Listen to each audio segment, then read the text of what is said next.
看日本那个入殓师，他们是穿西装的，然后我个人我也很喜欢穿西装，就觉得可以工作以后穿西装还蛮酷的。感觉会很有兴趣，但是实际上呢，一旦你面临到你自己的人生做选择的时候，你可能会考虑到其他更多现实的因素，比如说我能不能接受工地的艰苦，我能不能够忍受可能薪资比较低。首先是得保护现场，因为一个现场如果在外面，随着时间的推移，很容易被破坏。排查的过程是特别辛苦的，是繁琐而且复杂的。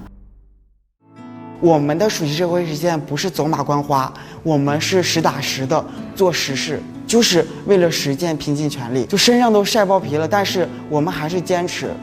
就是这样。